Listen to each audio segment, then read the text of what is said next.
السلام علیکم، میرا نام عبدالطاف حسین ہے. میں کراچی سے آ رہا ہوں اور لیاقت پور جانا تھا، فیملی کے ساتھ تھا. یہ گھوٹکی سے 5 کلومیٹر آگے ایک دم روڈ پہ فائرنگ ہوئی بہت شدید، اور مجھ سے آگے 2 ٹرالے تھے، ان کے ٹائر برسٹ کیے گئے. پھر میری گاڑی پہ فائرنگ کی، میرے ٹائر برسٹ کیے گئے، اور 10 سے 12 ڈاکو تھے بھاری ویپن کے ساتھ. انہوں نے آ کے مجھے گاڑی میں سے شیشے توڑ کے باہر نکالا اور مارتے ہوئے نیچے لے گئے.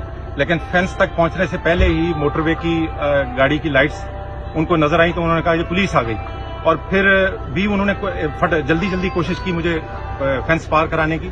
لیکن اس دوران موٹر وے کی جو آئے تھے نوجوان، انہوں نے فائر کھولا، اور وہ فائر کی وجہ سے پھر انہوں نے کاؤنٹر فائر کرتے ہوئے میں اس دوران جب وہ کاؤنٹر فائرنگ کر رہے تھے تو مجھے موقع ملا، میں ایک جھاڑی کے پیچھے ہو گیا، اور پھر اس کے بعد مجھے نہیں پتا آپ لوگ آ گئے ہیں اور آپ لوگوں نے ریسکیو کیا. پولیس ٹائملی اپروچ کر جی الحمدللہ، بہت شکریہ. اللہ تعالیٰ آپ لوگوں کو جزا دے اس کا. ٹائملی نہ پہنچتے تو آج ڈیفینیٹ یہ حادثہ ہو چکا تھا. چلیں سر، بہت شکریہ، تھینک یو.